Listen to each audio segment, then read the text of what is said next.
Good morning, everyone, and welcome to all of my aspirants in Booster Pack 74। तो सबसे पहले हम questions visit कराते हैं। देखो, ये मॉक टेस्ट का क्वेश्चंस है, यानी टेक्स्ट बुक का क्वेश्चंस है। एक्चुअली है ये प्रीवियस ईयर का ही क्वेश्चंस, ठीक है। ये आए हुए क्वेश्चंस हैं। तो देख लो टाइम कितना लग रही है बंदों की, 4 मिनट 23 सेकेंड है, ठीक है। इस टाइप के क्वेश्चंस आते हैं, ठीक है। इसको स्मार्ट अप्रोच में कैसे डील करते हैं उसके बारे में बात करेंगे। ट्रेडिशनल तो आपने पढ़ा ही होगा। नहीं तो ट्रेडिशनल से तो एग्जाम्स में कर पाना मुश्किल है, वो नहीं हो पाएगा। सच्चाई बात यही है, ठीक है। तो इसको स्मार्ट अप्रोच में डील करेंगे। और ये एक क्वेश्चन ये एनटीपीसी CVT 1 मार्च 26 का क्वेश्चन है, राइट। एक ही लाइन में इसको सॉल्व करना है हमको, ठीक है। तो आपको बताएंगे कि कैसे सॉल्व किया जाता है। लेकिन यदि आप मेरे पुराने, यदि मान लो शुरू वाले वीडियो आपने देखे हुए हैं, तो आप इसको आराम से कर सकते हो। यदि नहीं हो रही है तो दुख की बात है मेरे भाई। तो सेशन शॉर्ट है, ज़्यादा हम बात नहीं करेंगे, कम ही करेंगे। तो क्वेश्चन नंबर 1 पे आते हैं, राइट। देखो, एक बोट है, ठीक है। इसको 10 घंटा लगता है 136 किलोमीटर डाउन स्ट्रीम जाने में और 84 किलोमीटर अप स्ट्रीम जाने में, ठीक है। एक लाइन इसने समझा दिया। उसके बाद बोला the time spend to cover 51 kilometre in downstream, मतलब धारा की दिशा में 51 किलोमीटर जाने में। और अगला लाइन सुनना कि 36 किलोमीटर शांत जल में यानी स्टिल वाटर में इसको सफ़र करने में टाइम बराबर लगता है। इसने ये नहीं बोला कि 36 किलोमीटर धारा के विपरीत में जा रहे हैं, यानी अप स्ट्रीम में जा रहे हैं। यदि इसने ऐसा किया होता तो हम लोग रेशियो लगा के सेटअप करके आंसर तक चले जाते। लेकिन इसने ऐसा नहीं किया है। तो क्या होना चाहिए, राइट। देखो, क्वेश्चंस हमारे नहीं हैं, ये PYQ हैं, ठीक है। मोस्टली सारे PYQ ही होते हैं फिलहाल अभी हमारे चैनल पे, ठीक है। तो हम सबसे पहले बात करेंगे कि आपको करना क्या चाहिए था। सबसे पहले टाइमिंग तो आप समझ गए होंगे। आते हैं सॉल्यूशंस पे।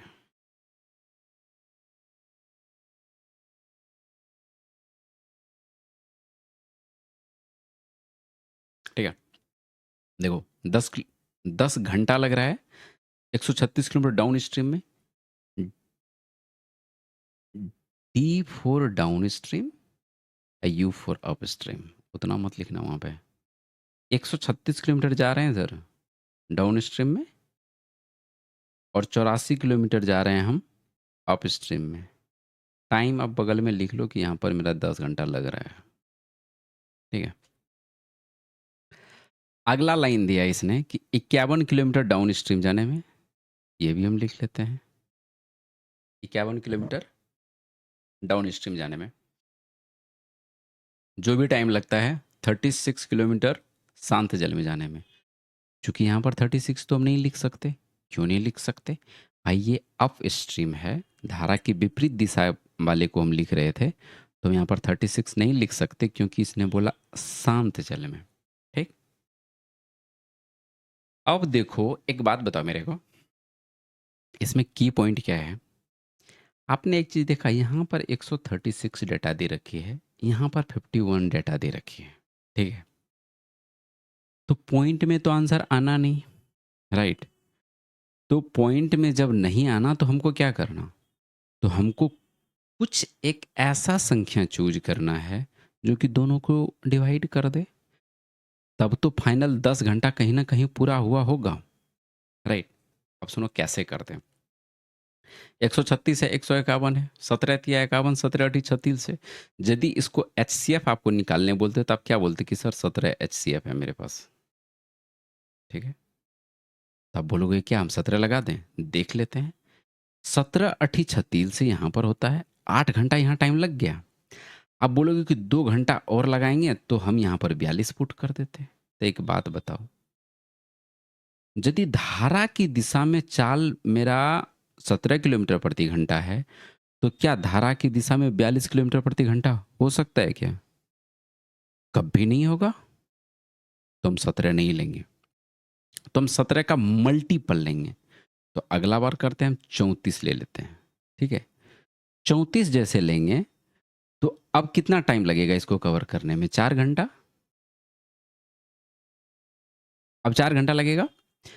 अब 6 घंटा हमको और चाहिए, 6 घंटा और चाहिए तो तो ये 14 किलोमीटर प्रति घंटा होगा। तब तो 14 छक 84 यानी 4 घंटा यहाँ पे, मतलब ये वाला 4 घंटा और 6 घंटा यहाँ पे, और टोटल मिला के हमको कितना दे रहा है? 10 घंटा, ठीक है? मिला जुला के तो सेटिस्फाई हो रहा है कि भैया हम धारा की दिशा में पुट कर लिए हैं 34 किलोमीटर प्रति घंटा और धारा के विपरीत दिशा में पुट कर लिए हैं 14 किलोमीटर प्रति घंटा, ठीक है?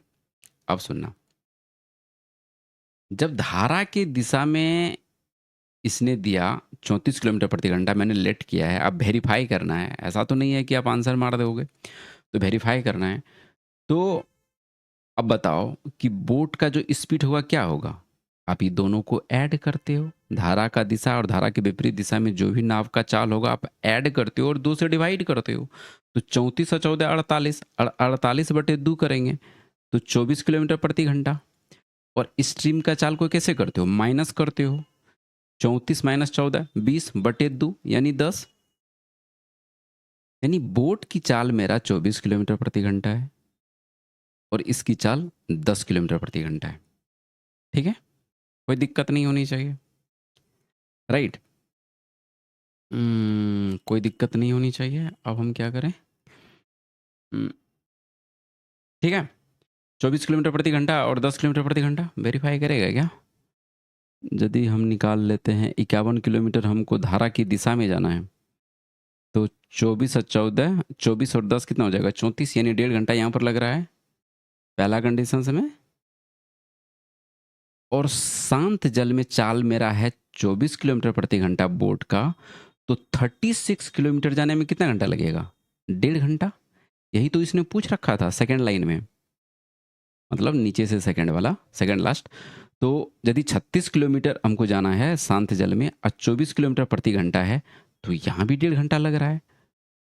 तो मैंने ये वेरीफाई कर लिया है। इसका मतलब ये है कि बोट का चाल मेरा 24 किलोमीटर प्रति घंटा है और स्ट्रीम का चाल मेरा 10 किलोमीटर प्रति घंटा है। अब आगे इसने क्या पूछ रखा? इसने पूछा speed of boat in up stream, मतलब धारा के विपरीत दिशा में नाव की चाल क्या होगा? चूंकि नाव का चाल शांत जल में 24 है, स्ट्रीम का चाल 10 है, तो धारा का विपरीत दिशा में इसका चाल होगा 14 किलोमीटर प्रति घंटा। ऐसे भी 14 किलोमीटर, देखो यहाँ पर हम लोग माने थे ना, तो ये 14 किलोमीटर। तो how much more than the speed of current, तो करंट का कितना आया है, मतलब स्ट्रीम का चाल कितना आया है? 10। तो यही पूछा था कि जो ये 14 किलोमीटर प्रति घंटा है और 10 किलोमीटर प्रति घंटा है, ये वाला कितना ज़्यादा है, यानी इसका डिफरेंस इसने पूछ रखा था। तो आंसर होगा 4 किलोमीटर प्रति घंटा। इस टाइप के क्वेश्चंस आते हैं। आप यदि क्वेश्चंस प्रैक्टिस करोगे और एक बार कंसेप्ट समझ लोगे, तो फिर आपके टाइम इजी हो जाएगा, आप सेटअप कर सकते हो। लेकिन ये मत सोचना कि हम डायरेक्ट गए एक ही क्वेश्चंस बना के मेरा स्ट्राइक कर जाएगा, तो ऐसा चीज़ पॉसिबल नहीं है, राइट? आपको पता होगा कि CBT 1 में जो 25 में क्वेश्चंस आए हुए थे, वहाँ भी उसने इक्वेशन दे रखता था ना कि 4 पेन 8 पेंसिल का दाम इतना है, इतना इतना है। तो वहाँ पर हम ऑप्शंस को कैसे यूज करते थे कि डिविजिबिलिटी कैसे लगानी है, विदाउट सॉल्व किए कैसे जा सकते हो, तो वो चीज़ काफ़ी हेल्प करता है, राइट? क्योंकि क्वेश्चंस तो हमारे हैं नहीं, हैं तो क्वेश्चंस रेलवे के या पूछे हुए क्वेश्चंस हैं, तो हम लोग अपना कुछ कर ही नहीं सकते। हाँ, स्मार्ट अप्रोच ही डेवलप कर सकते हैं, राइट? जो कि आपके सामने है, और ज़्यादा बोलना सही बात नहीं।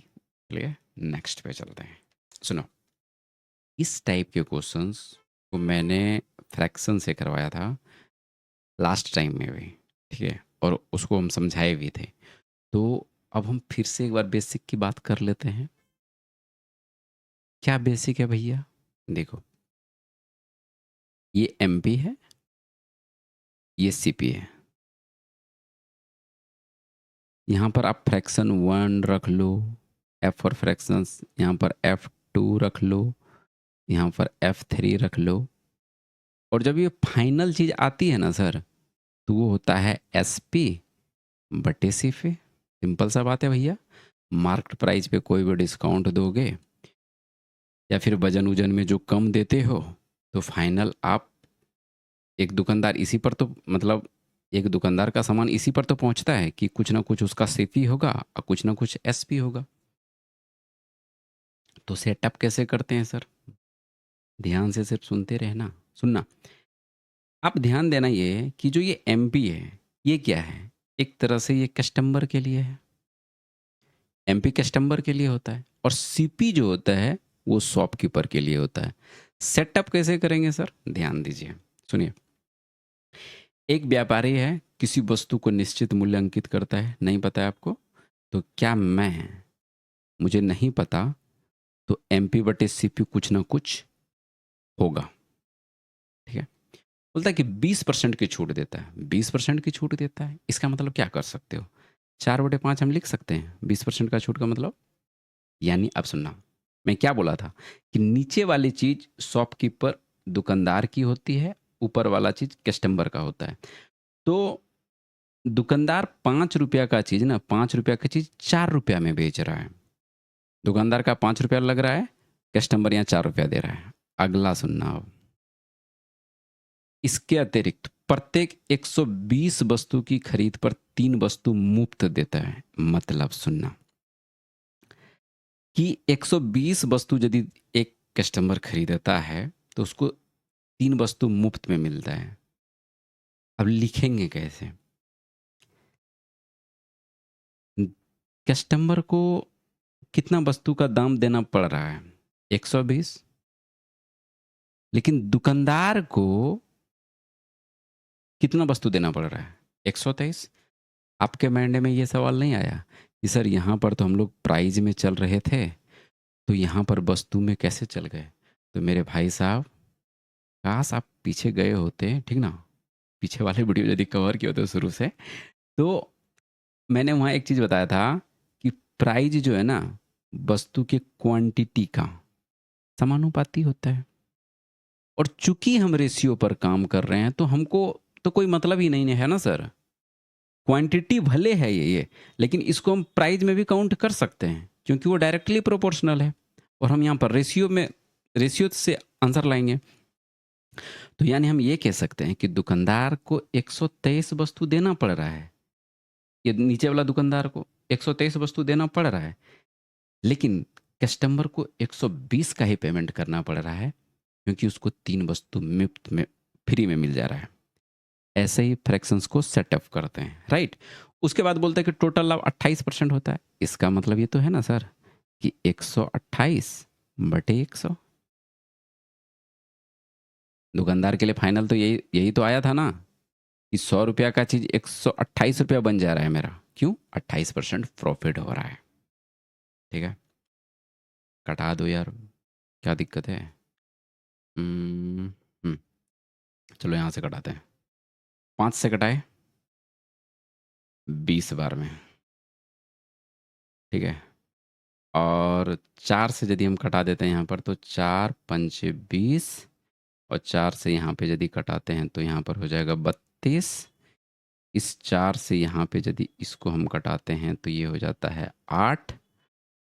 और क्या कट सकता है? और कट सकता है, हाँ कट जाएगा।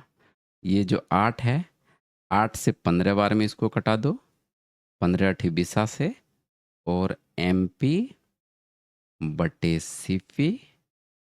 ये आप आओगे, क्या आएगा सर ये बताओ?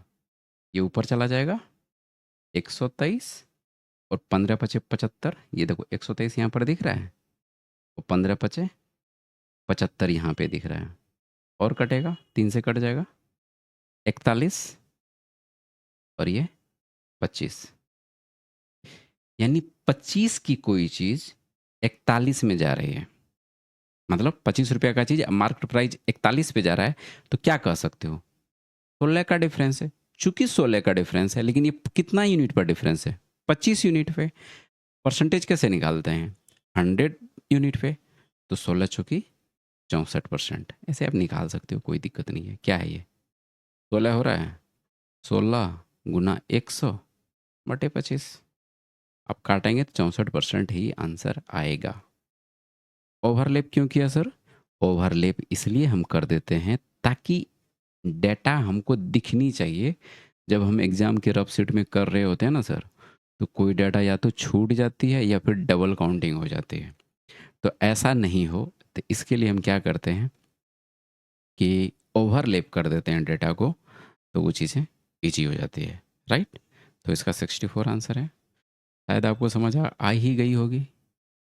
नहीं आई होगी तो इस टाइप के क्वेश्चंस को ना और बनाओ। इस टाइप के बहुत से क्वेश्चंस मैंने करा रखे हैं बूस्टर पैक में, राइट? तो आप यदि करते हैं तो डेफ़िनेटली आपको फ़ायदेमंद रहेगा। बाकी आपकी मर्ज़ी है, राइट? तो this is the last, right? तो अब विदा लेने का टाइम है। So bye bye and thank you and love you too all. मिलते हैं अपकमिंग सेशंस में। तब तक के लिए जय हिंद एंड जय बिहार।